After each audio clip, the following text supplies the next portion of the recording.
Good morning all student. कक्षा 9th की subject science class में आपका हार्दिक स्वागत है।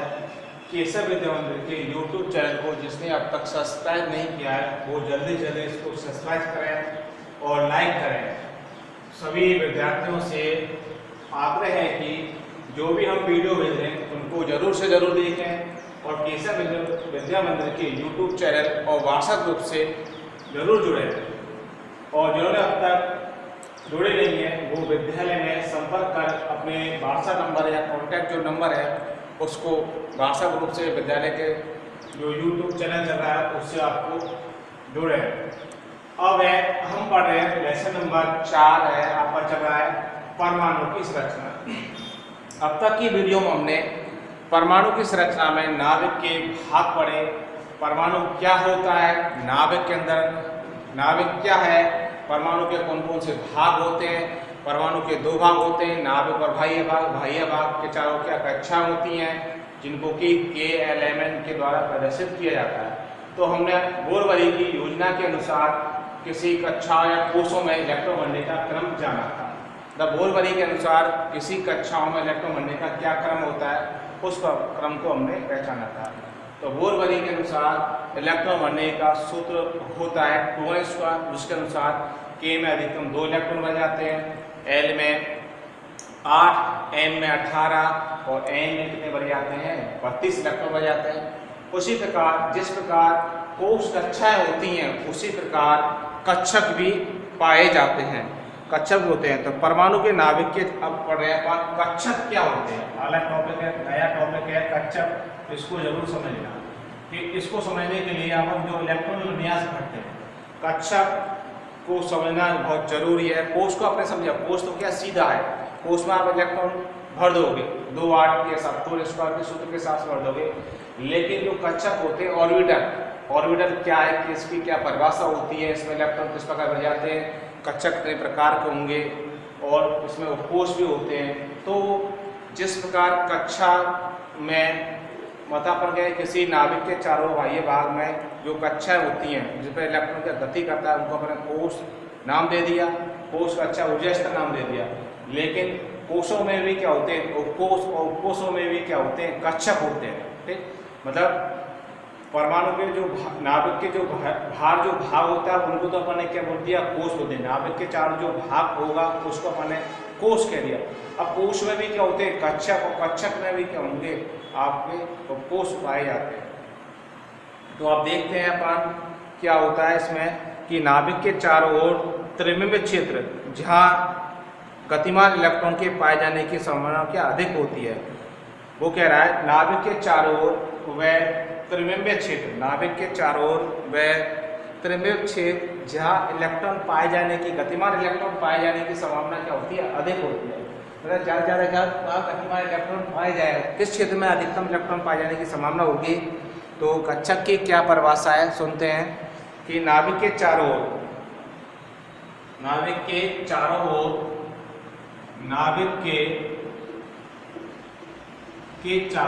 नाभिक के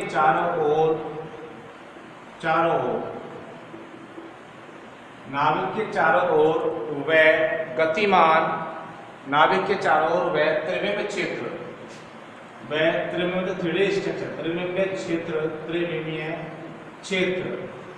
नाभिक के चारों ओर नाभिक के क्या चारों ओर वह त्रिविमीय क्षेत्र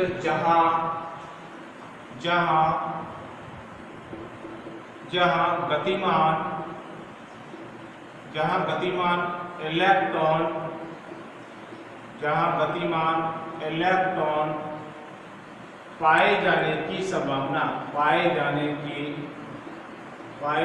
की संभावना गतिमान इलेक्ट्रॉन पाए जाने की संभावना अधिकतम होती है। गतिमान इलेक्ट्रॉन पाए जाने की संभावना क्या होती है अधिकतम होती है उसे क्या बोलते हैं कक्षक कहते हैं। मतलब परमाणु के नाभिक के चारों ओर वह त्रिविमीय क्षेत्र जहां गतिमान इलेक्ट्रॉन पाए जाने की संभावना अधिकतम होती है उन्हें कक्षक कहते हैं। कक्षक उपकोषों में उपस्थित होते हैं। कक्षक जो होते हैं, कक्षक उपकोषों में व्यवस्थित रहते हैं। कक्षक जो होते हैं वह उपकोषों में व्यवस्थित रहते हैं, उपकोषों में व्यवस्थित रहते हैं। मतलब जो कक्षक होंगे वह उपकोषों में क्या रहते हैं, व्यवस्थित रहते हैं। तो परमाणु के नाभिक के चारों ओर वह त्रिविम क्षेत्र, 3D जो स्ट्रक्चर होती है, परमाणु के नाभिक के चारों ओर वह त्रिविम क्षेत्र, जहां गतिमान इलेक्ट्रॉन पाए जाने की संभावना क्या अधिकतम होगी, जहां अधिकतम इलेक्ट्रॉन पाया जाएगा उसे अपन क्या होते हैं, कक्षक कहते हैं। उसे क्या होते हैं, कक्षक। अब कक्षक भी क्या है, कक्षक उपकोषों में क्या रहता है, व्यवस्थित रहता है। तो एक क्रम बन जाएगा कोष। कोष में क्या रहते हैं, उपकोष। कोष में क्या, उपकोष, और उपकोषों में भी क्या रहते हैं, कक्षक।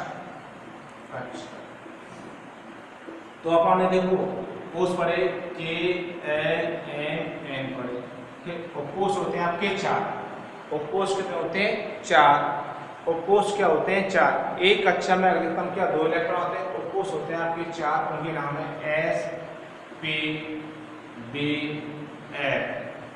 SPDF। अब बात आ रही है उपकोषों में अधिकतम इलेक्ट्रॉन कितने होंगे। उपकोषों में अधिकतम इलेक्ट्रॉन कितने बढ़े जाते हैं, जैसे कोष में 2 बढ़ गए, K में इसमें 8, इसमें क्या 18, इसमें 32। जो S कोष होता है उसमें जो इलेक्ट्रॉन होंगे, S कोष में अधिकतम इलेक्ट्रॉन कितने बढ़ जाते हैं, 2 बढ़ जाते हैं। T में कितने बढ़ जाते हैं, 6 बढ़ जाते हैं। और D में कितने बढ़ जाते हैं, 10 बढ़ जाते हैं। S में कितने बढ़ जाते हैं, F में बढ़ जाते हैं 14। ठीक, मतलब जिस प्रकार कोषों में इलेक्ट्रॉन भरे गए थे उसी प्रकार उपकोषों में इलेक्ट्रॉन भरने का भी क्रम होता है, एक सूत्र होता है, वो पढ़ेंगे आगे। हाई जो स्टैंडर्ड जो क्लास होती है उनमें ये सूत्र दिया गया है, उसको समझाएंगे। और जिसका K कोष में 2 इलेक्ट्रॉन भरे गए, L में 8, N में 18, N में 32 इलेक्ट्रॉन भरे गए। उसी प्रकार उपकोष क्या होते हैं, 4 होते हैं, जिनके नाम है SPDF। अब S में अधिकतम इलेक्ट्रॉन क्या 2 भरे जाते हैं, P में 6 भरे जाएंगे, D में 10 भरे जाएंगे और F में 14 इलेक्ट्रॉन भरे जाते हैं। अब उपकोषों में अधिकतम इलेक्ट्रॉन भरने का एक सूत्र होता है, जो दिगंशी क्वांटम संख्या होती है उसके अनुसार उसका सूत्र होता है 2L+2। यहाँ L क्या है, कोई उपकोष की संख्या मान लो, दिगंशी क्वांटम संख्या। तो S उपकोष के लिए L का मान, यहाँ ये सूत्र होता है उपकोषों में। उपकोष में अधिकतम इलेक्ट्रॉन कितने भरने का सूत्र होता है 2L+2। ठीक, तो S उपकोष के लिए L का मान क्या होता है, 0 होता है। इसी प्रकार P उपकोष के लिए L का मान कितना होता है, 1 होता है। और D उपकोष के लिए L का मान कितना होता है, 2 होता है। और F उपकोष के लिए L का मान कितना होता है, 3 होता है। मतलब एक सूत्र याद रखना है आपको, वो आगे जूनियर क्लास में पढ़ोगे, 2L+2। ठीक, जो आपकी क्वांटम संख्या होती है, मुख्य क्वांटम संख्या है, चक्रण क्वांटम संख्या है, दिगंशी क्वांटम और चुंबकीय जो क्वांटम संख्या, 4 प्रकार की संख्या होती है। ठीक, किसी कक्षा में इलेक्ट्रॉन भरने के लिए। अब वो अलग मैटर है, तो आपको एक सूत्र याद रखना है 2L+2। तो S उपकोष के लिए L का मान कितना है, 0। P उपकोष के लिए L का मान कितना है, 1। D के लिए L का मान 2 और F के लिए L का मान 3। तो हर उपकोष के लिए L का मान क्या अलग अलग है, उसको आपको उस सूत्र में फिट करना है। अब जैसे कि मैं कहूँ S उपकोष के लिए, S उपकोष में अधिकतम कितने इलेक्ट्रॉन हो जाएंगे, S उपकोष में बात आ रही है, S उपकोष में अधिकतम इलेक्ट्रॉन कितने बढ़ जाते हैं उपकोष में। अब S उपकोष में 2L+2 में रखो इलेक्ट्रॉन 2 इंटू L का मान कितना है, S उपकोष के लिए 0। 2 इंटू 0 करोगे तो कितना आएगा, 0 आएगा। और 0+2 करोगे कितना आएगा, 2। तो S उपकोष में अधिकतम 2 इलेक्ट्रॉन भर सकते हैं, 2 से ज्यादा S उपकोष में इलेक्ट्रॉन नहीं भर जाएगा। उसी प्रकार P उपकोष के लिए देखो इलेक्ट्रॉन कितने बजाएंगे, P उपकोष के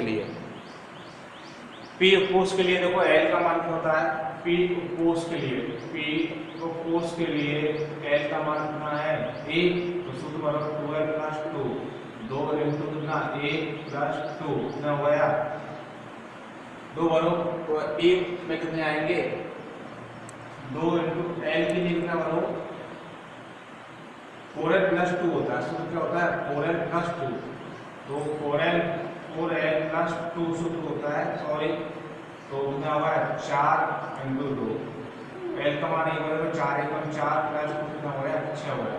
मतलब कोसों में इलेक्ट्रॉन बनने का सूत्र है 4l प्लस 2, 4l प्लस 2, तो एस कोस के लिए सूत्र में भरा अपने एस कोस के लिए एल का मान 0 रखा, तो 4 इंटू 0 करने पर ये क्या आएगा 0 आएगा, तो 0 में प्लस 2 करा क्या आएगा इंटू 0 प्लस 2 को आएगा। मतलब एस कोस के लिए एस कोस में अधिकतम क्या 2 इलेक्ट्रॉन भरे जाएंगे। तो मैंने कहा जो ये सूत्र था कोस में अधिकतम भरने का सूत्र क्या था 4l प्लस 2 होता है, 4l प्लस 2 होता है, ठीक। और एस कोस के लिए एल का मान 0, पी के लिए एल का मान 1, डी के लिए एल का मान 2, एफ के लिए एल का मान 3 होता है। तो एस कोस के लिए एस जो कोस है उसके लिए अपन मान रखेंगे तो इलेक्ट्रॉन एस कोस में भरे जाएंगे, तो सूत्र होता है 4l प्लस 2, तो 4 इंटू 0 करोगे एल का मान 0 एस कोस के लिए, तो 4 इंटू 0 करोगे 0 प्लस 2 इलेक्ट्रॉन बने गए, एस कितने 2। इस बार पी कोस के लिए 4l प्लस 2 जो सूत्र होता है पी कोस के लिए एल का मान कितना होता है 1 होता है, तो 4 इंटू 1 करोगे तो 4 प्लस 2 6 आ गया। इस बार डी कोस के लिए एल का मान कितना था 2 होता है, और डी कोस के एल का मान 4l प्लस 2 में बनना है, तो क्या होगा 4 इंटू 2 प्लस 2, तो 2 चौको 8 प्लस 2 कितना हो गया 10 आ गया, ठीक। तो पी कोस में 6 इलेक्ट्रॉन भर गए, डी में 10 भर गए, एफ में कितने 14, एफ में देखो एफ के लिए एफ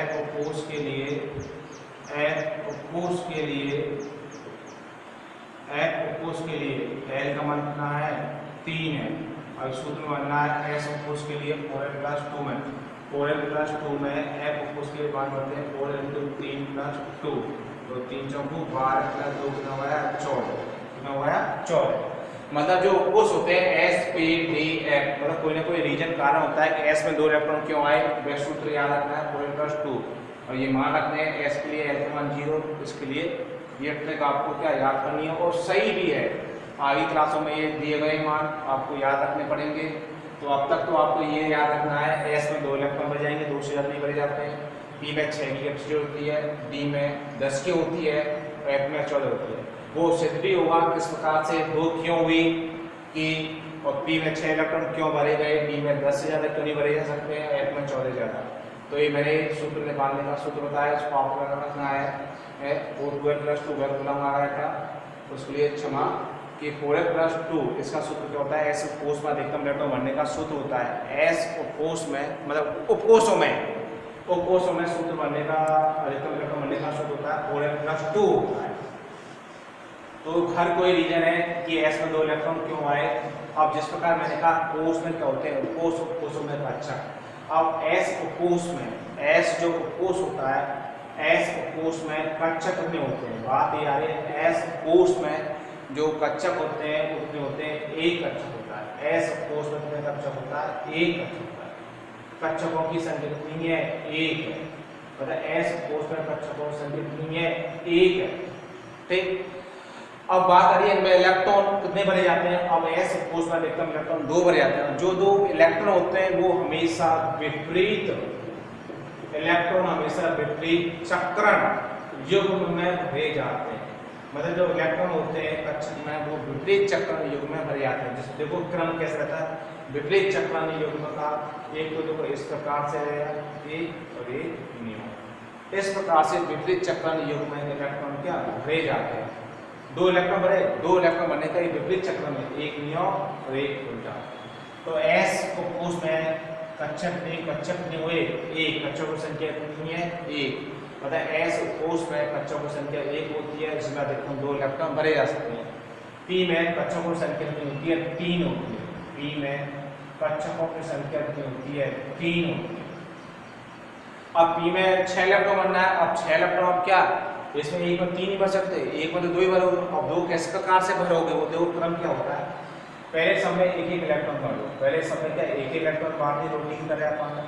अब बच्चे बचे 3 लोगों को दोबारा बांटो, एक इसको दे दिया इलेक्ट्रॉन, एक इसको दे दिया, एक इसको दे दिया, तो तीनों बच्चों में क्या पूर्ति हो गई, इलेक्ट्रॉन क्या भर दिए। तो पी कोष में कक्षों की संख्या कितनी हुई, 3 हुई। वो होती है px, py और pz के नाम दिए गए। मतलब पी कोष में आगे पढ़ोगे कक्षा 3 होंगी, pxy, px, py, pz होती है। अब हमारी डी में कक्षों की संख्या कितनी होती है, 5 होती है। डी में कक्षों की संख्या कितनी होती है, 5 होती है। उनके लिए क्या है, नाम है 1 2 3 4। डी में कक्षों का नाम ds square, dy square, dx square, y square, dz square और dyz।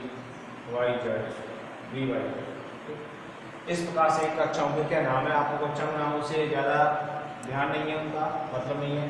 तो डी कोष में कक्षा कितनी होती है, 5 होती है। वो इलेक्ट्रॉन इस पर बढ़ जाएंगे, एक एक एक्सप्रेशन में डाल दो, 5 हो गए, बच्चे कुछ 5 और जो कि चक्कर में योग में। ठीक, तो डी कोष में अधिकतम इलेक्ट्रॉन 10 भरे गए, लेकिन कक्षा कितनी है, 5 2 पंजे 10 हो गया।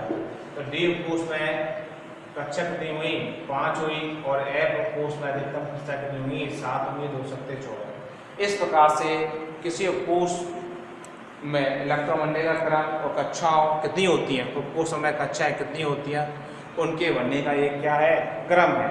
यह दर्शाता है एस कोष में एक कक्षक होगा। वो कह रहा है कि एस कोष में एक कक्षक होगा, पी कोष में 3 कक्षक होंगे, डी कोष में 5 होंगे और एफ कोष में 7 कक्षक होते हैं। इस प्रकार एक क्या क्रम रहता है। अब किसी कोष में इलेक्ट्रॉन बनने का क्या क्रम है उसको भी पढ़ेंगे। अब ये आपको कक्षा बता दे, कक्षक हो गए आपके। उसके बाद में आपका आता है टॉपिक किसी कोषों में इलेक्ट्रॉन बनने का क्रम। ऊर्जा स्तर के आधार पर किसी कोष में इलेक्ट्रॉन बनने का क्रम आपको याद रखना है। किसी कोष में ऊर्जा स्तर के आधार पर इलेक्ट्रॉन किस प्रकार से भरे जाते हैं वो क्रम सीख लो।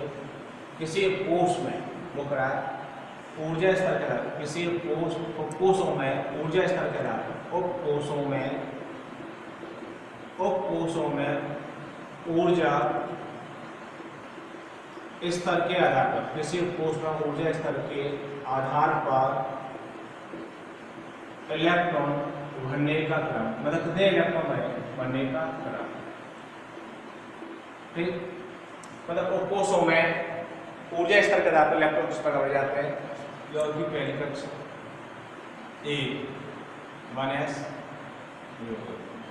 2s में 2 होंगी s और 2p, 3 में 3s, 3p, 3d। इस प्रकार से हमें क्या है, इसो जो 14 इलेक्ट्रॉन होते हैं 4s, 4p, 4d, 5s, 5p, 5d, 5f, 6s, 6p, 6d और 7। इस प्रकार से किसी कोष में ऊर्जा के बढ़ते क्रम के आधार पर, किसी कोष में ऊर्जा के बढ़ते क्रम के आधार पर, ऊर्जा स्तर के आधार पर या बढ़ते क्रम के आधार पर इलेक्ट्रॉन हमेशा भरे जाते हैं। आप देखो इसमें इलेक्ट्रॉन पहले किसको भेज रहा है, 1 को गया, किसको गया 1 को इलेक्ट्रॉन, उसके बाद में 2s को, 2p को। इस प्रकार से ये क्रम आपको क्या याद रखना है। किसी कोषों में ऊर्जा स्तर के आधार पर जो क्रम होता है उसको आपको याद रखना है। जो भी रेखाएं क्रॉस हो रही हैं उसके अंदर इलेक्ट्रॉन क्या भरे जा रहे हैं, आपको वो चीज़ याद रखनी है। ठीक, इस प्रकार से इसमें जो 14-15 जो इलेक्ट्रॉन होते हैं तत्वों में इलेक्ट्रॉन क्या भरे जा सकते हैं। तो देखो पहला तीर किसको भेज रहा है, 1 में, पहला इलेक्ट्रॉन किस में जाएगा, 1 में जाएगा, किस में जाएगा 1 में। 1 के बाद में इलेक्ट्रॉन किस में जाना, देखो पहला इलेक्ट्रॉन किस में जाएगा, इसमें मिल जाएगा, उसके बाद इसमें, फिर इलेक्ट्रॉन गया इस प्रकार इसमें। ये धनुषनुमा जो आकृति होती है, सांपनुमा की हो या धनुषनुमा जो आकृति हो गई, उसमें इस प्रकार से इलेक्ट्रॉन क्या भरे जाते हैं। ये क्रम है।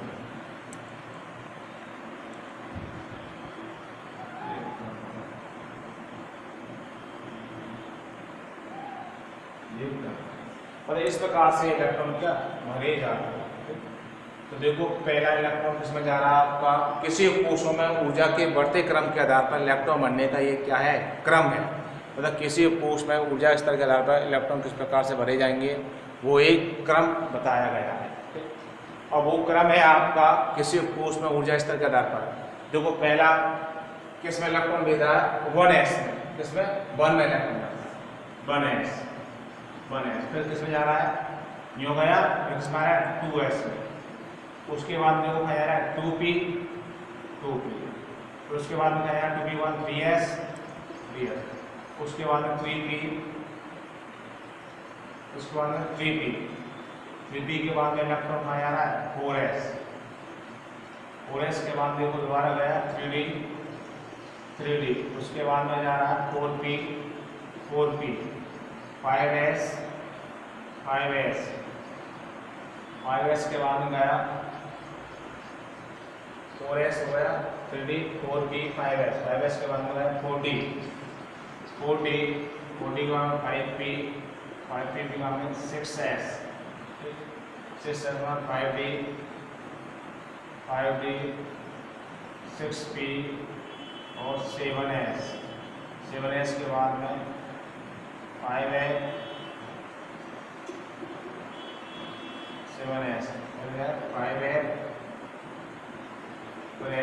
6b। इस प्रकार किसी कोशों में ऊर्जा के बढ़ते क्रम के आधार पर इलेक्ट्रॉन बनने का एक क्रम होता है। इस क्रम के अनुसार आपको ये याद रखना है, पहले देखो इलेक्ट्रॉन किसमें गया, 1s को भेजा, उसके बाद में इलेक्ट्रॉन किसमें गया, दोबारा 2s में गया, फिर 2p में गया, फिर 3s में गया, तो इलेक्ट्रॉन 3p, 4s, फिर 3d, 4p, 5s, उसके बाद में इलेक्ट्रॉन 4d, 5p, 6s, उसके बाद 5d, 6p, 7p, 5s, 6d। इसके आधार पर हम इलेक्ट्रॉन क्या 114 तत्वों में बढ़ सकते हैं। देखो किस प्रकार से हम उसको बढ़ सकते हैं, वो देखो क्रम देखते हैं, उनको बढ़ने का क्या क्रम है। अब जैसे पहला आया हाइड्रोजन, क्रमांक जरूर याद होना चाहिए तत्वों के और परमाणुओं का। तत्व हाइड्रोजन में एक इलेक्ट्रॉन बनना है, तो पहला इलेक्ट्रॉन किसमें जाएगा, 1s में जाएगा। अब पहले लिख दो 1s, क्या लिख दो 1s लिख दिया। अब कितने इलेक्ट्रॉन बनने, एक, पहला किसमें इलेक्ट्रॉन जाएगा 1s में जाएगा, तो जब एक इलेक्ट्रॉन जो भरा होगा उसको लेते हैं 1s1, क्या बोलते हैं 1s1, एक इलेक्ट्रॉन बढ़ती है इसका। दूसरा है हीलियम, तो किसी कोश में इलेक्ट्रॉन बनने का क्रम है जो इलेक्ट्रॉन विन्यास, इलेक्ट्रॉन के आधार पर जो बनने का क्रम होता है उसे इलेक्ट्रॉन विन्यास कहते हैं। मतलब इलेक्ट्रॉन बनने का क्रम, किसी कक्षाओं या कोशों में इलेक्ट्रॉन बनने का जो क्रम होगा वह इलेक्ट्रॉन विन्यास को प्रदर्शित करता है। तो तत्वों के परमाणु में इलेक्ट्रॉन विन्यास बनने का क्रम ऊर्जा के बढ़ते आधार पर देख रहे हैं कोशों में अपना। तो पहला मैंने हाइड्रोजन बढ़ते, दूसरा, अब मेन बात ये सिर्फ परमाणु क्रमांक याद होना चाहिए और ये चार्ट याद होना चाहिए, बना लो रफ में फटाफट। दूसरा हीलियम, कितने इलेक्ट्रॉन बनने, 2 बनने, तो पहला इलेक्ट्रॉन चल जाएगा s में जाएगा 1s, इसको क्या बोलेंगे 1s ले दिया। अब s की कैपेसिटी कितनी होती है, 2 की। आपको संख्या याद रखना है कि s में कितने इलेक्ट्रॉन बढ़ दिया, कितने बचे, एक बढ़ दिया, पहले में एक बढ़ दिया। अब दूसरा हीलियम कितने बने, 2 बनने, तो s की कैपेसिटी क्या है, 2 की होती है, 1s2 इसको बोलते हैं। अब चाहे s किसी का वो 1s का हो, चाहे 2s का हो, या 3s का, या 4s का हो, s की कैपेसिटी क्या होगी, 2 से ज़्यादा इलेक्ट्रॉन नहीं बनने s में, चाहे वो 1 का हो, चाहे 6 का हो, चाहे 7 का हो, चाहे 4 का हो, किसी का भी s का हो उसमें 2 से ज़्यादा इलेक्ट्रॉन नहीं है। p चाहे कोई से भी कोश का हो, कोई से कोश का हो, 1 का हो या 2 का हो, 3 का हो, चाहे 4 का हो, 5 का हो, 6 का या 7 का, उसमें 6 ज़्यादा नहीं बढ़ने, इस पर d में 7 ज़्यादा नहीं बढ़ने। तो हीलियम बढ़ गया। अब है लिथियम, और लिथियम क्रमांक होता है 3, तो कितने 3 इलेक्ट्रॉन बनने, पहला किसमें जाएगा 1s में जाएगा, 1s में जाएगा। अब 1s की कैपेसिटी होती है 2 की होती है, s की कोश की 2 की, तो क्या कर दो 1s2, 2 बढ़ दिया, बच्चे कितना 1, अगला किसमें जाएगा s में जाएगा। अब s की कैपेसिटी होती है 2 की होती है, लेकिन बनना कितना अपन को 1 बनना है, तो बच्चा पूछा s इसमें बच्चा फॉर्मूला आ गया 2s1। इस प्रकार 4 बेरिलियम वही 1s2, अगला 2 में जाएगा, 4 बनने 2 बढ़ दिए, 2s की कैपेसिटी 2 की होगी, s की जहाँ s आ रहा है 2 की, 2 बढ़ दिए बच्चे 2s2। अब है बोरॉन तो होगी वही 5 इलेक्ट्रॉन बनने, पहला 1s में गया इलेक्ट्रॉन 2 बढ़ दिए, दूसरा क्या 2s है, हो गए कितने 4। अब बचा कितना 1, तो 1 किसमें जाएगा 2p बनना। अब 2p1 में एक इलेक्ट्रॉन बन गया 2p1, अब जब तक बनना है p में जब तक 6 नहीं हो जाए, इस बार 6 कार्बन हो गया आपका, 1s2 हो गया, 2s2 अगला, और 2p क्या जाएगा 2 जाएगा, तो 2 2 3 6 हो गए, 2 2 4 और 2 6। अब नाइट्रोजन 7 का नाइट्रोजन का, इसके बाद 1s2 2s2 ऐसे उसको बोलते हैं, और 2p3। अब वायतन कोष क्या होता है, तो वायतन कोष क्या है, इसका तो ये वायतन कोष है, इसका वायतन कोष ये, इसका वायतन कोष ये है अंतिम कोष, ठीक, इसका ये होगा, इसका वायतन कोष ये, इसका वायतन कोष ये, इसका। ऑप्शन 8 क्रमांक जरूर याद रखिए, 1s2 2s2 2p4 हो गया, 4 8 9 क्लोरीन 1s2 2s2 2p5, और आपका नियोन हो गया 10 1s2 2s2 2p6। आयतन कोष में 8 2 10। मैं सबके आयतन कोष बता देता हूँ। इसके आयतन कोष में 1 इलेक्ट्रॉन है, इसके में कितने 2, आयतन कोष तुम बताओ इसका 0, तो कश गैस होने की वजह से। इसके आयतन कोष में 1 इलेक्ट्रॉन, इसके में क्या 2, इसके में 3 है, इनकी संयोजकता हो जाएंगे 4, नाइट्रोजन 5, 3 क्या हो सकते हैं -3 -2, ठीक, और -1 और इसकी 0। इस प्रकार से ये क्या वैलेंसी हुई आयतन कोष जो बता दिया। इस प्रकार से मैंने 10 इलेक्ट्रॉन तत्वों के परमाणु इलेक्ट्रॉन बनने का क्रम बताया। आपको और अभ्यास करना है, आपको कम से कम 30 तत्वों के परमाणु क्या याद करने हैं, ठीक।